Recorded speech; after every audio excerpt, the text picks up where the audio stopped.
whether I turn out to be the hero of my own story, or whether that station will be held by anybody else. These moments must show. Are you David Copperfield? I am indeed. What lies before you is a fight with the world, and the sooner you begin it, the better! What's happening? Bailiffs! The debtor's prisoner waits! It's not your chicken! You're stealing an honest man's chicken! You're my aunt, and you're the only family I have. What do we do with him? If I were you, I'd wash him. Oh, donkeys! This is a donkey freezer! You're a remarkable woman. Very kind. A vow! I should demand it at our every meeting as if I'm an empress. Or mad. This boy is terrific. Jip likes you. Don't you, Jip? Yes, I do. Jip never lies. I'm ruined. Can you cast any more light on what has happened? Yes, I can. Day before yesterday, she said, Mr. Dick, I'm ruined. And I said, oh, indeed. And then we traveled here. That's not a lot of light. You had nothing, then you had something. Now you got nothing again. So stands to right you'll have something again. Well, you Copperfield were pure scum before anyone had charity on you. And you, Mrs. T, you're a grim old prospect.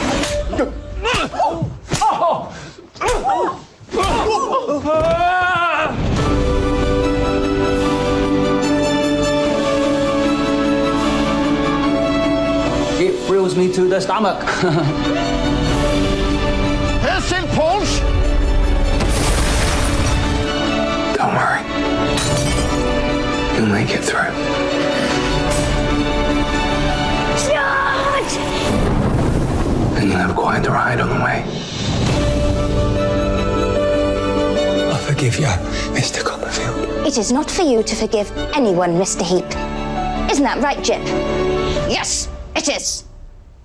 What's she doing here?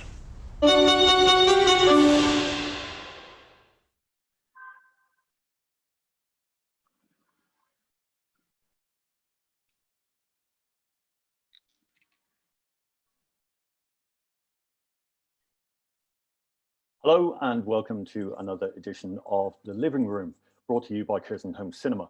If you're watching this live on Twitter, YouTube or Facebook, you can join in the conversation, sending us your questions using the hashtag Curzon Living Room. Also tell us where you're writing from, and hopefully we'll be able to get through all the questions in the time that we have.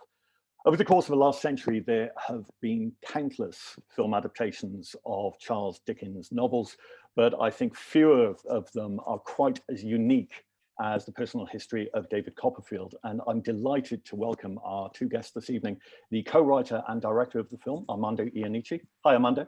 Hi.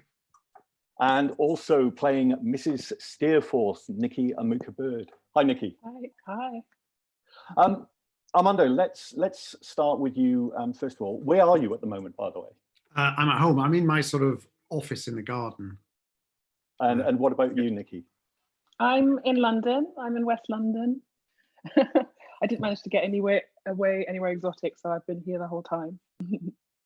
Okay, Armando. I want to go back to the second centenary of Charles Dickens' birth in 2012, and I watched a BBC show called Armando's Tale of Dickens. Yes. And about 5 or so minutes into that show, we see you sat in a park with a large pile of Dickens books, and Right. you encourage us to start wherever we want.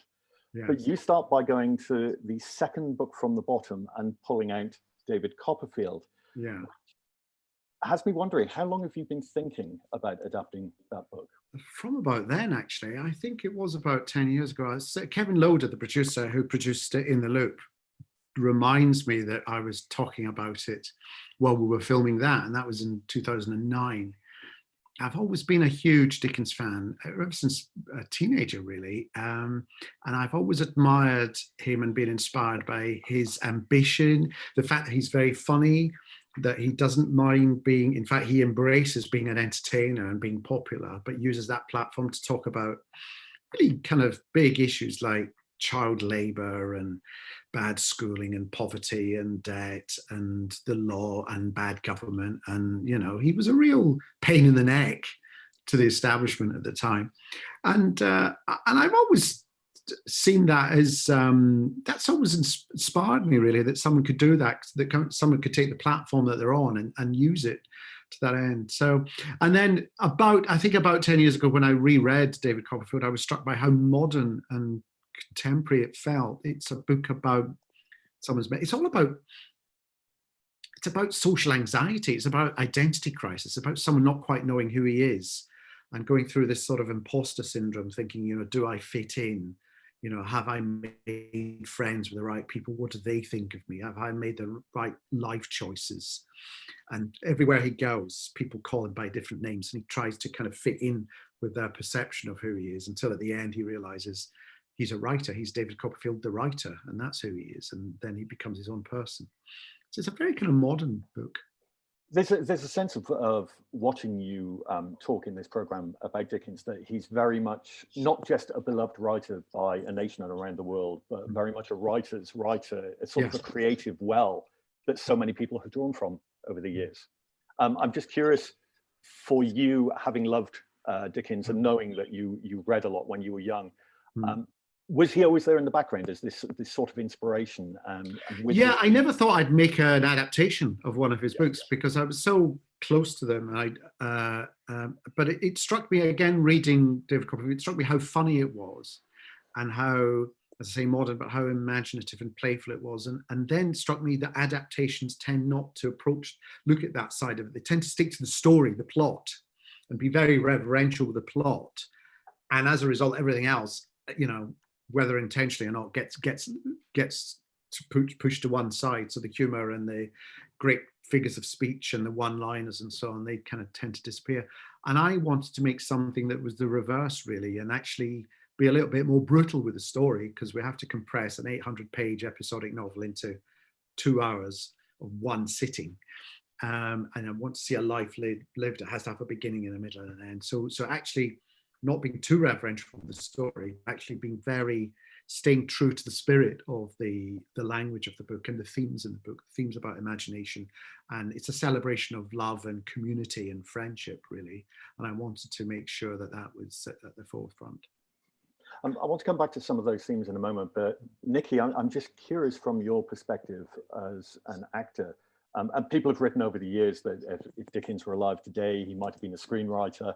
He's got this incredible ear for dialogue. From the perspective of an actor and a performer, how does Dickens come off the page for you as someone who reads him?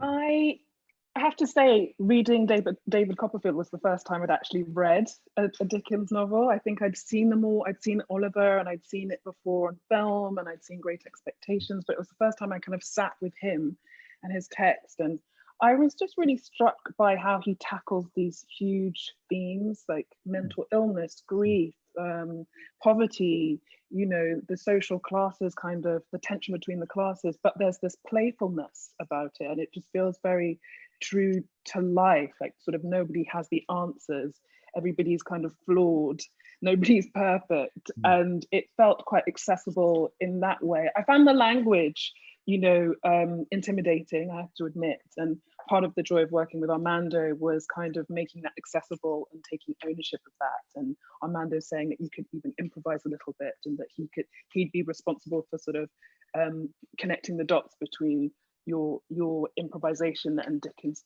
work. So yeah, it was just really fun to jump in.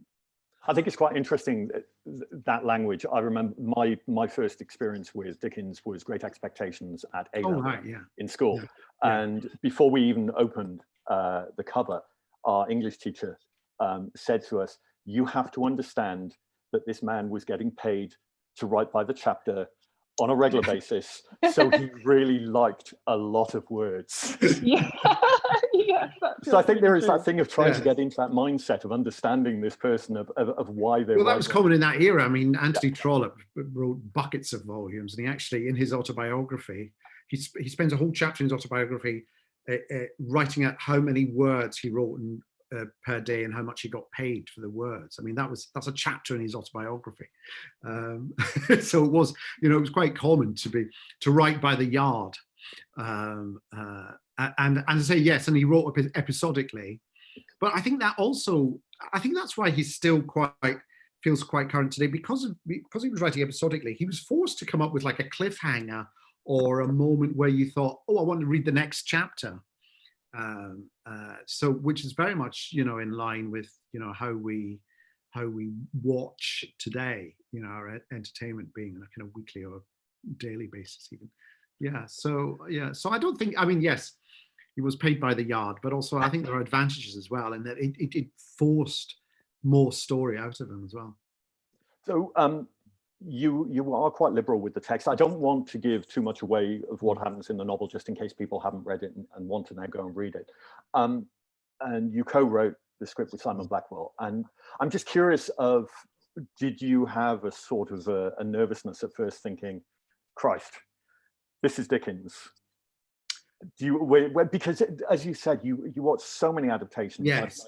No, I tried to actually go into it pretending never to have seen any of them. And I think the first thing I said to the crew actually was, let's pretend no one has ever made a costume drama, and therefore there are no rules and there are no expectations. Let's just film it the way we want to film it and make it the way we want to make it. And I wanted to make a film that required no knowledge of the book, no knowledge of Dickens, no knowledge of the time.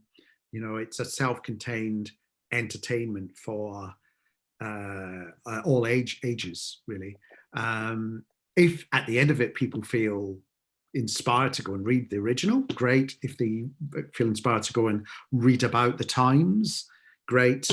But fundamentally, I wanted to not look at any other adaptations or any other costume dramas other than the ones that I remembered, because I wanted to start afresh, because I wanted to preserve in the shoot this sense of excitement I got when I was rereading it, thinking, but this is funny. This is, the moment in the book where he's with his Aunt Betsy and she then runs out to hit people who are riding donkeys across a lawn.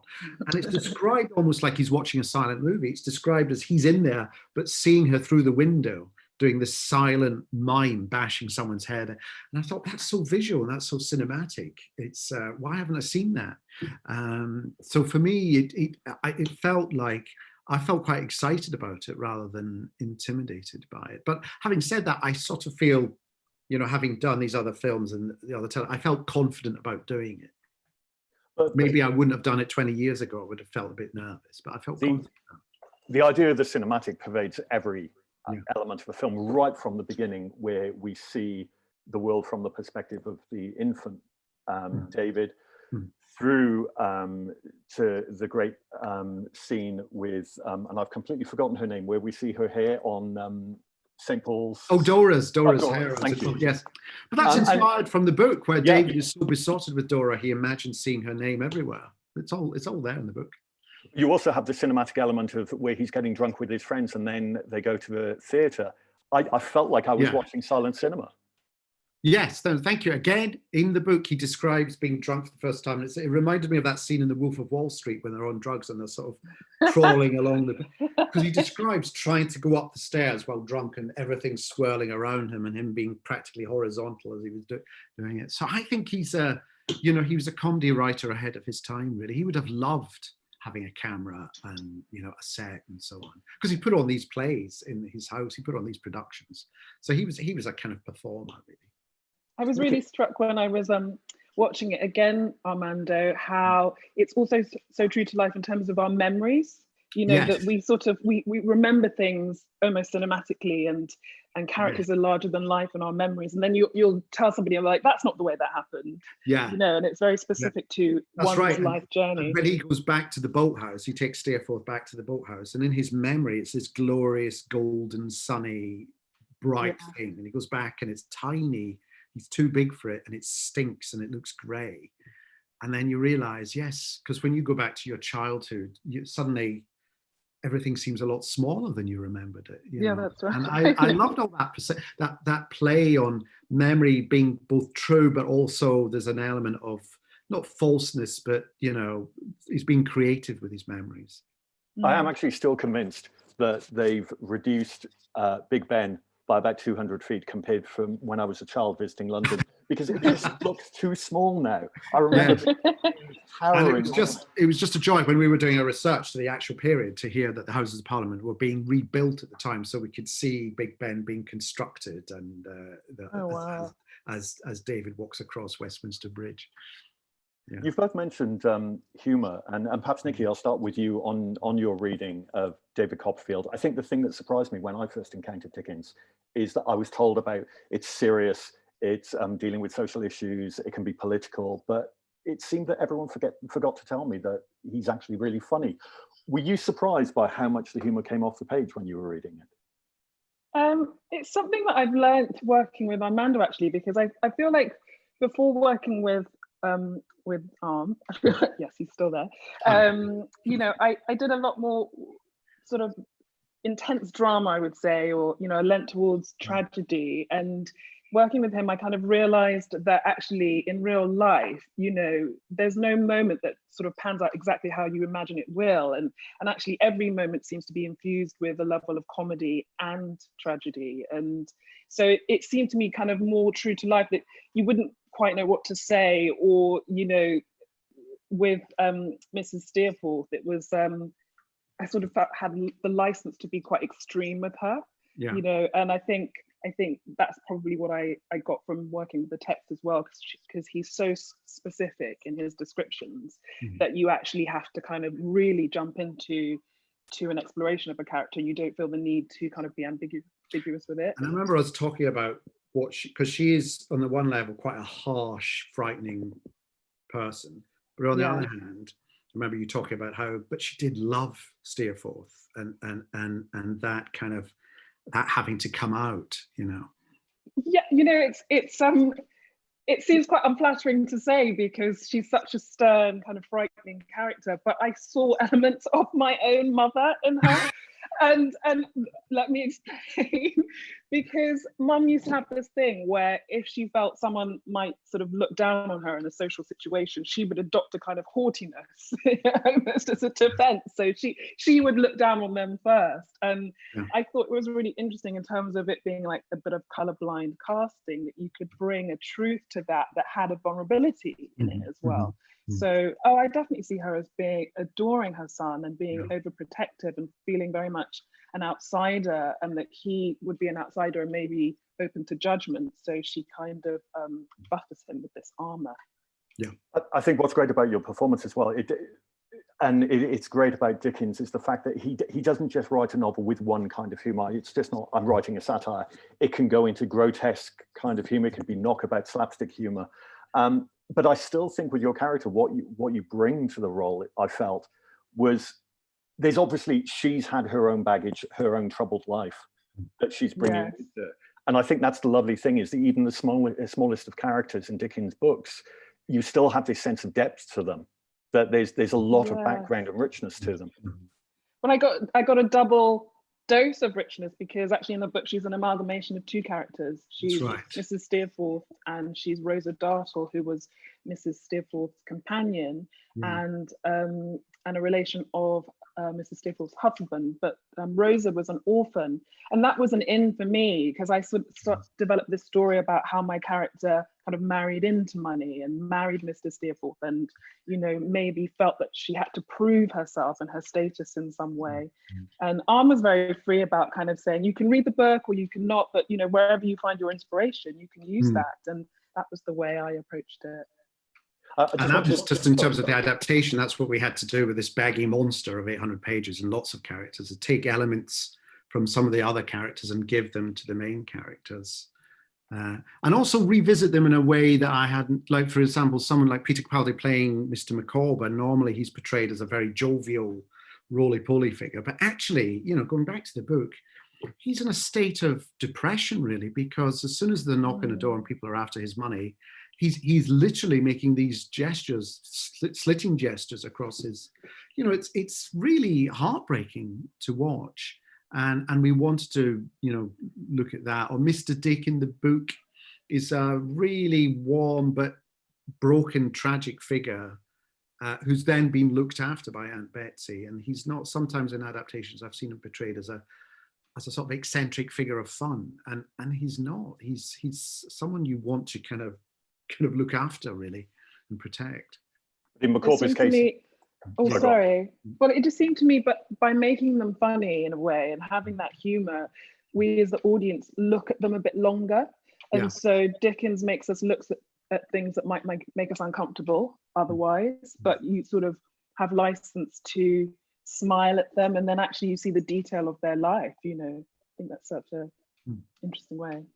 And with McCorby, you still have that element of humor of his various ways of being able to hand out an IOU or finding a way to say that, oh, I will pay you back, knowing that he never will. Yes, and or just avoid people in the street, just take a different route every day, so he doesn't, which I actually stole from another Dickens novel. I think it's called Curiosity Shop. There's a character with the interesting name, I don't think it would be used now, called Dick Swiveller. And he has a book. He has a book with the street names of London he can no longer go down. So we thought we'd give that to Mr. McCorby. I've got a question that touches on something you raised earlier, Nikki, and for both of you. This is from Jen in West London. I love the film, confession. I haven't read the novel, but I will now. I want to ask about the casting. It is a fantastic cast and it works incredibly well. Could you talk about how you developed the idea of the colorblind casting? And it's a really wonderful, inclusive portrait of the world. And Nikki, also, could you talk about playing such a fab villain? Well, it started really, it wasn't a kind of consciously, I mean, it wasn't, I just could only imagine Dev playing David Copperfield. He's the guy I had in mind. I couldn't think of anyone else who covered all the hopefulness, the optimism, the strength, the vulnerability, the teenage gawkiness to the more grown-up kind of maturity, this being able to do slapstick drama, humor, pathos, visual gags, and I could only think of Dev, and if he had said no, I had no idea what I'd do. And I just thought, that's how I want to cast. I cast Dev because he inhabits the spirit of the character, and that's how we must cast everyone. So there wasn't any general, I didn't have any kind of specific kind of plan in mind other than, why can't I cast from 100% of the people available to me? And that's how we went about it, really, just finding the right person for the part. Nikki, perhaps as an extension of your playing a great villain, Mrs. Steerforth, I've got to bring up two other characters that you played recently, who I think are wonderful. Rav in Avenue 5, which obviously Armando, I use my plug for your series, but also your Miranda in Steven Soderbergh's The Laundromat, I think is superb. And it's interesting to see all three performances, because in certain ways they're all very comedic roles, but in very, very different ways. And I'm just curious about your attraction to roles. An offer always makes me really attracted to a role. I think there was a temptation of being able to wear a bonnet. You asked specifically for bonnets, didn't you? I think, with Steven Soderbergh, with Armando, these are dream directors to work with. I think working with directors that I've admired for so long was a huge draw. And, it's really one of those situations where you do anything that they asked you to do. I think when I spoke with Armando, I was kind of so shocked, not only to be kind of given a seat at the table, but it's like that you're not serving at the table. I mean, this is a period drama. This is a classic film. This is something that's such a tradition in England, the period drama that we've grown up with. And it was just really a unique opportunity to not only be involved, but to be playing a lady of such high status. And, it's so intimidating. I'm often playing characters that I would be intimidated by in real life. And I found my way in is to kind of use my own sense of imposter syndrome, and kind of endow the character with that in some way and think that they're having to overcompensate for not feeling quite worthy of being there. Yeah, Rav is quite insecure in the end, isn't she? Rav, Yes, that's right. You have to bring a part of yourself to the table, and then the rest of it is just trusting the great writing and trusting the director. I think what's interesting with Stephen and with Armando is they both work quite quickly. So, you know, you sort of have to go on instinct. And I found that really interesting. I thought that working on big films would take a lot longer, but so you find yourself just discovering in the moment who the character kind of is, which is really fun. I've got a question here from Martha all the way over in Albuquerque, who has a question about Uriah. Wow, no, it's early, isn't it? Yeah, it's this again. Both of you can answer this. I have a question about Uriah Heep. Thinking about his spinelessness, his misplaced confidence, masking deep insecurity, his crassness and insensitivity. Would you say that he's the closest Dickens came to a Trump-like character? Oh, the Uriah Heep as president. Wow. Yeah, we might be slightly better off, actually. It might be better. What we want to do, again, revisiting the characters and trying to take, we tried to, talking to Ben about it, we didn't really want him to be like thoroughly bad and thoroughly a monster. There's elements of it where you sort of feel a bit sorry for him in a way, in that David makes fun of him to his friends and other people make fun of him. And he's a kind of the same age as David. So we arrived at this notion that he's a sort of mirror image of David, in that they both started off with roughly the same set of circumstances and have just decided to go through life with a slightly different philosophy. And that's where it's brought them. So it's almost a warning to David of what he could have become if he'd let bitterness take over. And hopefully that helps explain Uriah's kind of sense of, but you can sort of connect with the anger that Uriah feels, because he is, you know, he is surrounded with people who are better off than he is and who do treat him with a bit of contempt, really. He doesn't have the entitlement. Yes. So we wanted to keep that kind of still an uncomfortable sense to him, really.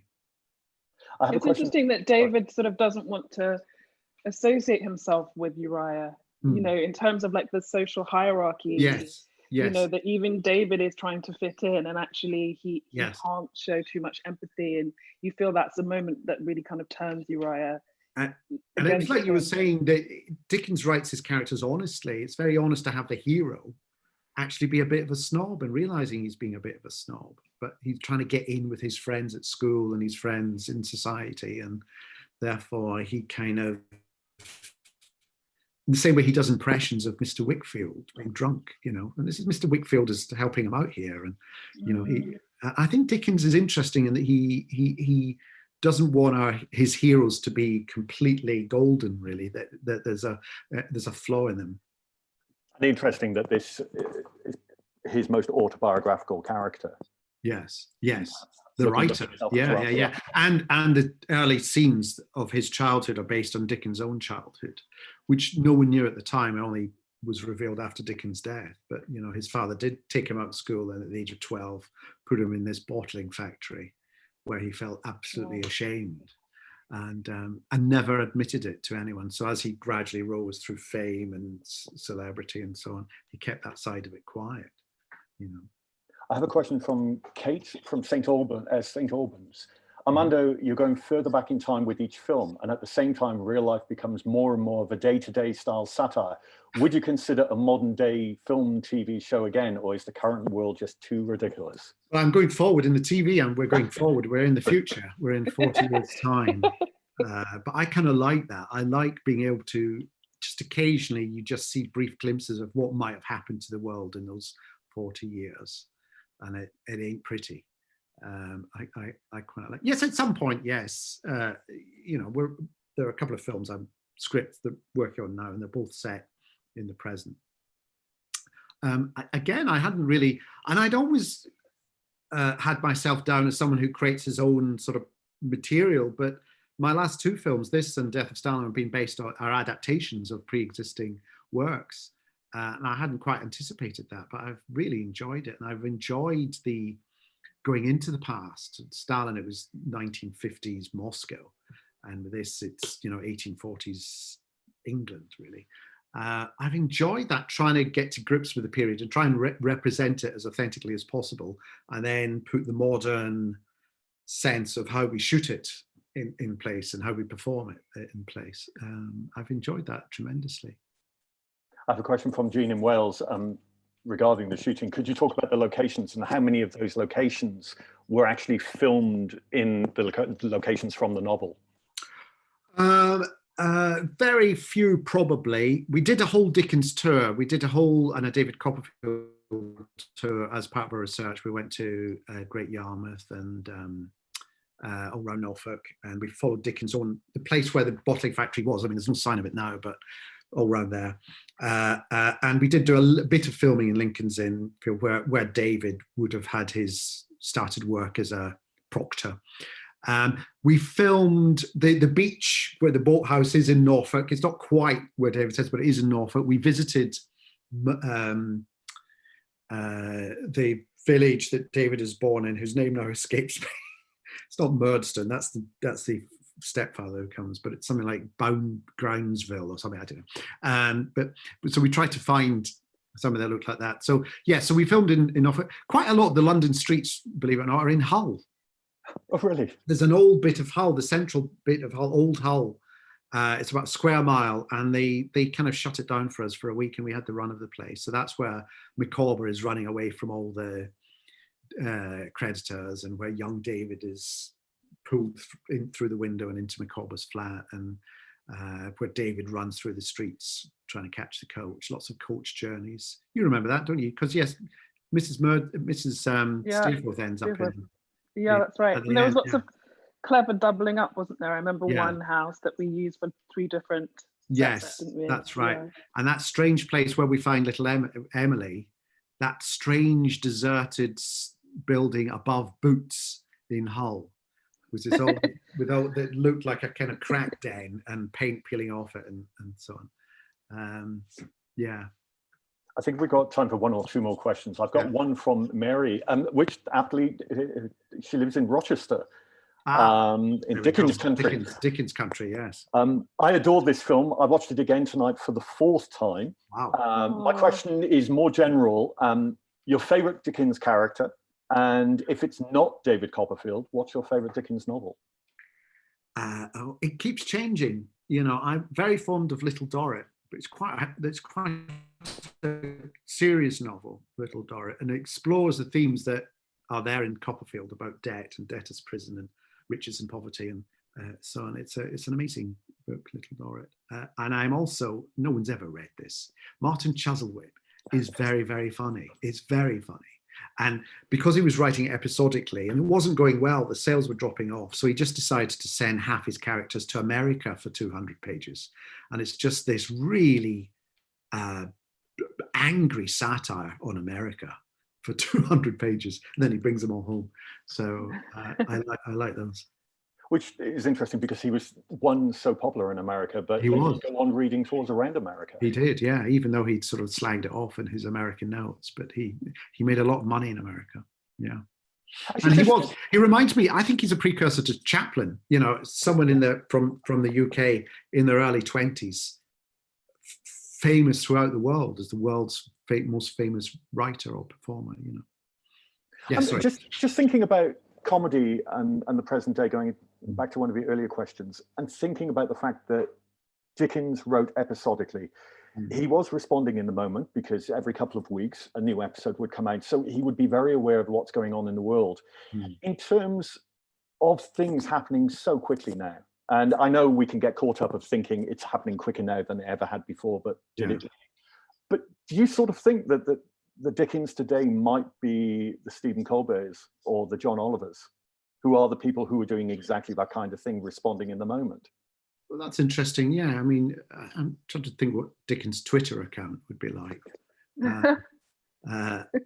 But yeah, because he embraced whatever form was available. You know, he put on plays, he edited newspapers, you know, he made speeches as well as doing these serialized novels. So he was at the forefront of the kind of the new media. So he would have embraced it.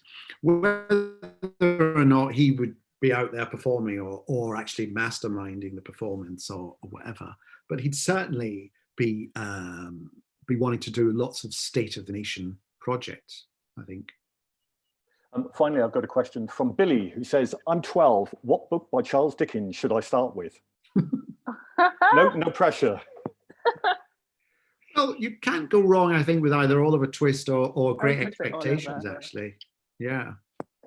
I haven't read Oliver. I saw the film when I was young, and Nancy was my favourite character. But I feel like you should start with Oliver because that's the one that would really capture a child's imagination. Yes, I think that's one of the first ones I read. But and Great Expectations, which also has the benefit of being quite short, but it's very good and it's about childhood. It's quite frightening childhood, frightening opening. You know, this little boy being suddenly pounced on by an escaped convict on the marshes. It's an amazing thing. Unfortunately, we are going to have to wrap up now. The personal history of David Copperfield is available to watch on Curzon Home Cinema, as well as elsewhere, but watch it on Curzon Home Cinema. I mentioned at the beginning of this chat, Armando's Tale of Dickens. You can actually watch that on YouTube. And Avenue 5 is available to watch on Sky and also Now TV. And I will say once again, watch Steven Soderbergh's The Laundromat on Netflix. It really is a superb performance by Nikki. And Nikki and Armando, thank you for joining me. Pleasure. Thank you for having us. Thank you. Thank you. Bye-bye, everyone. Bye. I'll just let you know about a number of events that we have coming up over the course of the next week. On Monday, the 22nd of June, this Monday at 8:30, to support the Little Joe, the latest film by Jessica Hausner coming onto Curzon Home Cinema. Jessica Hausner and lead actors Emily Beecham, who won the Best Actor prize at the Cannes Film Festival last year, and Kerry Fox will be in conversation with Hannah Patterson. And then from the 24th of June through to the 5th of July, the Edinburgh Film Festival at Home is teaming up with Curzon Home Cinema to present 13 new films, many of them featuring Q&As that you can tune into. If you go on to Curzon Home Cinema now, you can see what those films are. It's a really fantastic lineup, including the latest film by the Dardenne brothers, Young Ahmed, the Italian director Marco Bellocchio's The Traitor, the great US indie film St. Francis, also the late composer Johan Johansson, his first film Last and First Men, which is narrated by Tilda Swinton. And then some of you might be aware of Jennifer Backwell's collaborations with the Canadian photographer Edward Bitinsky, and they'll be unveiling Anthropocene, The Human Epoch, which is their new documentary together, and also Capital in the 21st Century, which is Justin Pemberton's documentary about Thomas Piketty's epic economic history that came out a couple of years ago. But the one event that we can confirm with the Edinburgh Film Festival is taking place on Monday, the 29th of June. It's a screening of Funny Lie Delivered, and I will be in conversation with the director of that film, Thomas Clay. This is his third feature, and also lead actors Maxine Peake, Charles Dance, Tanya Reynolds, and Freddie Fox. So do join us for those events. You can see about all these events and all the new films coming up on Curzon Home Cinema by going to the Curzon Home Cinema site. Thanks for joining us today, and take care of yourself.